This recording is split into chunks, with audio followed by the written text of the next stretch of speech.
falsafah dan peranannya dalam kehidupan. Ahli kumpulan kami terdiri daripada 9 orang: Sarah, Masita, Najwa, Izzati, Aisyah, Farah, Ikhwan, Faiz dan Zulfaiz. Pengenalan kepada falsafah merangkumi pemikiran yang bertujuan untuk mencari kebenaran dan memahami kehidupan. Ia mengkaji persoalan besar dan berfungsi sebagai pandangan hidup. Falsafah membantu dalam memahami ilmu dan menjadi asas kepada ilmu baru, serta penting dalam memahami aspek kehidupan yang kompleks dan menyelesaikan persoalan moral serta makna. Selain itu, falsafah menggalakkan kemahiran berfikir kritis dan membantu individu dalam penilaian idea serta pembinaan identiti. Terdapat pelbagai cabang dalam falsafah, termasuklah epistemologi, etika, estetika, logik dan metafizik. Kesimpulannya, falsafah adalah elemen penting dalam memahami kehidupan dan mempengaruhi masyarakat. Definisi falsafah. Yang pertama, ahli falsafah Greek, Socrates 469 hingga 399 sebelum Masihi, mengkaji alam semesta untuk mengenal diri sendiri. Plato 427 hingga 347 sebelum Masihi, pengetahuan tentang segala kewujudan. Aristotle 384 hingga 322 sebelum Masihi, mengharmonikan kepercayaan mistik dengan akal fikiran melalui kajian perkara asasi dan abadi. Yang kedua, ahli falsafah barat, Immanuel Kant 1724 sehingga 1804 Masihi, menyelidik dasar pengetahuan dan tindakan. John Dewey 1859 hingga 1925 Masihi, penyelesaian antara tradisi dan cita-cita politik baru. Ketiga, ahli falsafah Islam, Al-Farabi 870 sehingga 950 Masihi, menyelidik hakikat alam yang wujud. Ibn Tufayl 1110 sehingga 1185 Masihi, mencari kebahagiaan dan kebenaran melalui pemikiran. Ibn Rushd 1126 sehingga 1198 Masihi, penyelidikan alam sebagai jalan untuk menemui Maha Pencipta. Sejarah falsafah. Falsafah ialah cabang ilmu yang membentuk cara berfikir, bertindak dan menilai secara rasional dan kritis. Ia membantu manusia memahami makna kehidupan, membuat keputusan beretika serta membina sikap bertanggungjawab. Dalam masyarakat, falsafah menyumbang kepada pembentukan sistem nilai dan undang-undang yang adil. Dalam Islam, falsafah berperanan memahami kebesaran Allah melalui keseimbangan akal dan wahyu. Falsafah timur menekankan spiritual dan kolektif, manakala falsafah barat lebih logik dan individualistik. Tokoh seperti Aristotle, Confucius dan Al-Farabi membuktikan bahawa pemikiran falsafah terus relevan dan menangani isu kehidupan moden. Falsafah ialah asas kepada segala ilmu pengetahuan melalui renungan iaitu reflection dan penakluban iaitu reasoning. Ia menekankan pemikiran kritis dan membantu individu memahami nilai, etika dan ilmu. Membantu individu membuat keputusan secara rasional dan tidak terburu-buru. Falsafah bukan hanya panduan hidup tetapi cara memahami ilmu dan menerapkannya dalam kehidupan. Peranan falsafah dalam kehidupan ialah mengatasi alienasi sosial yang dibawa oleh Karl Marx. Alienasi iaitu keadaan keterasingan akibat perbezaan kelas sosial. Falsafah menggalakkan individu menolak penindasan dan ketidakadilan dalam struktur sosial dan pekerjaan, membantu individu menjadi lebih aktif, berfikir secara bebas dan mengembangkan potensi diri, memberi ruang kepada pekerja untuk mempersoalkan ketidakadilan sosial dan struktur kerja yang menindas. Metafizik dalam kehidupan iaitu kajian tentang hakikat realiti dan juga kewujudan. Sebagai contoh iaitu roh, alam semesta, kehidupan dan juga kematian. Ianya membantu kita untuk memahami makna kehilangan dan kematian, tenangkan jiwa melalui perspektif yang luas dan yang terakhir ialah membuat keputusan secara matang dan juga spiritual. Yang terakhir ialah aksiologi dari segi etika dan juga estetika. Ianya membantu individu untuk menilai tindakan dari segi buruk dan baik. Etika membentuk prinsip moral seperti kejujuran dan keadilan. Estetika pula mendorong individu menjaga kebersihan, menghargai seni dan juga budaya. Meningkatkan kualiti hidup secara menyeluruh melalui penghargaan terhadap nilai dan juga keindahan. Seterusnya ialah peranan falsafah dalam masyarakat. Falsafah memainkan peranan penting dalam membentuk dan membimbing masyarakat dari segi pemikiran, nilai dan struktur sosial. Ia bukan sekadar wacana akademik, tetapi satu alat penting dalam mencorakkan cara manusia hidup bersama, berfikir secara rasional dan membentuk keadilan sosial. Saya ingin berkongsi tentang peranan falsafah dalam masyarakat. Falsafah bukan sekadar ilmu teori, tetapi sangat penting dalam membentuk cara kita berfikir, bertindak dan hidup bersama sebagai sebuah masyarakat yang harmoni. Pertama, falsafah membantu membentuk nilai murni dalam masyarakat. Melalui falsafah, kita belajar memahami konsep keadilan, kebebasan, tanggungjawab dan kebenaran. Nilai ini tidak hanya diwarisi daripada adab, tetapi dinilai melalui akal dan prinsip moral. Hasilnya masyarakat menjadi lebih beretika dan bermaruah. Kedua, falsafah menjadi asas kepada undang-undang dan struktur sosial. Banyak idea falsafah seperti demokrasi, hak asasi manusia dan keadilan sosial telah mempengaruhi sistem pemerintahan moden. Tokoh seperti Plato, Aristotle, Lucius dan Confucius menyumbang besar dalam membentuk dasar sosial dan politik. Ini penting untuk menyeimbangkan antara kebebasan individu dan tanggungjawab terhadap masyarakat. Ketiga, falsafah menggalakkan pemikiran kritis dan dialog sosial. Ia mengajar kita agar tidak menerima sesuatu secara membuta-tuli. Sebaliknya, kita digalakkan untuk bertanya, berfikir secara rasional dan terbuka kepada perbezaan pandangan. Sikap ini penting dalam masyarakat berbilang kaum agar kita dapat elakkan fanatik, diskriminasi dan konflik. Keempat, falsafah memupuk identiti dan hala tuju masyarakat. Dengan falsafah, masyarakat membina pandangan hidup atau worldview tentang makna kehidupan, pendidikan, ekonomi dan hubungan dengan alam sekitar. Ini membantu membentuk jati diri masyarakat dan menentukan arah pembangunan yang seimbang. Seterusnya ialah kaitan falsafah Islam dengan kehidupan seharian. Yang pertama ialah etika dan moral, iaitu fokus kepada keadilan dan makasad syariah. Yang kedua ialah penyelesaian masalah, iaitu menggunakan akal dan proses maslahah, istihad. Yang ketiga ialah pendidikan, iaitu seimbang antara ilmu dunia dan akhirat. Yang terakhir, ketuhanan, iaitu memahami hubungan dengan Allah, tauhid, qada dan qadar, hikmah penciptaan. Seterusnya kita akan masuk tajuk kesan peranan falsafah dalam masyarakat. Untuk falsafah yang pertama ialah falsafah etika, iaitu teori utilitarianisme, menekankan bahawa tindakan dianggap betul jika ia membawa manfaat paling besar kepada bilangan orang ramai. Contohnya, semasa program imunisasi COVID-19 kebangsaan, kerajaan memvaksin dahulu golongan berisiko tinggi dan petugas barisan hadapan. Tindakan ini berjaya mengurangkan kadar kematian dan memastikan kesihatan tidak lumpuh. Ini menjelaskan bahawa prinsip utilitarianisme telah diaplikasi demi kebaikan bersama. Untuk falsafah yang kedua, falsafah politik, kontrak sosial, James Jacques Rossi. Falsafah kontrak sosial oleh Rossi menyatakan bahawa rakyat menyerahkan sebahagian kebebasan mereka kepada kerajaan demi kesejahteraan bersama. Kita dapat lihat prinsip ini semasa pelaksanaan Perintah Kawalan Pergerakan PKP ketika pandemik. Walaupun pergerakan rakyat dihadkan, majoriti mematuhi demi keselamatan bersama. Ini menunjukkan kepercayaan rakyat terhadap pemerintah sejajar dengan prinsip kontrak sosial.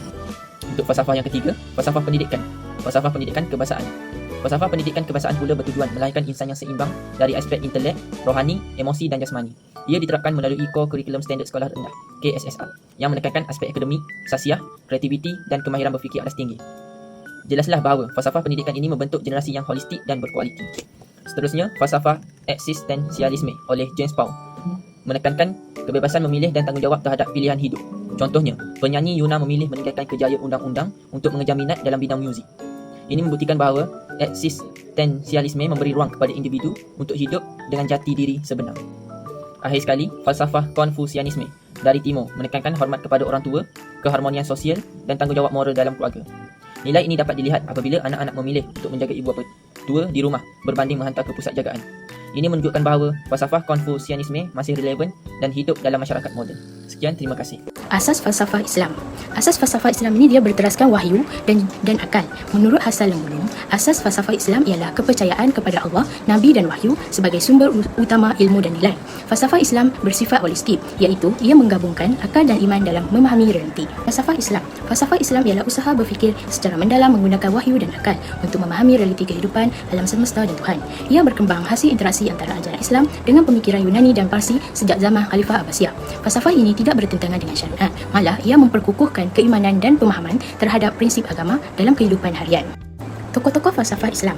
Tokoh yang pertama iaitu Al-Kindi, merupakan ahli falsafah Islam pertama. Beliau adalah tokoh awal yang mengembangkan falsafah dalam dunia Islam. Beliau juga menulis lebih 200 karya dalam bidang logik, matematik, muzik dan juga metafizik. Sumbangan utama beliau yang pertama ialah menggabungkan pemikiran Yunani dengan ajaran Islam. Yang kedua, beliau menyatakan bahawa akal boleh digunakan untuk memahami Tuhan dan ciptaannya. Tokoh yang kedua pula ialah Al-Farabi, guru kedua selepas Aristotle. Beliau menulis dalam pelbagai bidang seperti logik, politik dan muzik. Beliau juga memperkenalkan konsep Al-Madinah Al-Fadilah, iaitu negara utama di mana pemimpin berfungsi sebagai nabi, iaitu membimbing rakyat ke arah kebaikan. Sumbangan utama beliau yang pertama ialah menyusun ilmu secara sistematik dalam falsafah Islam. Yang kedua pula ialah beliau menyatakan bahawa wahyu dan akal saling melengkapi. Tokoh yang ketiga ialah Ibn Sina. Beliau ialah tokoh falsafah dan perubatan Islam. Beliau ialah menulis lebih 450 karya, antaranya ialah Al-Qanun fi Al-Tib, digunakan di Eropah selama ratusan tahun. Dalam falsafah, beliau membincangkan konsep kewujudan, jiwa dan Tuhan.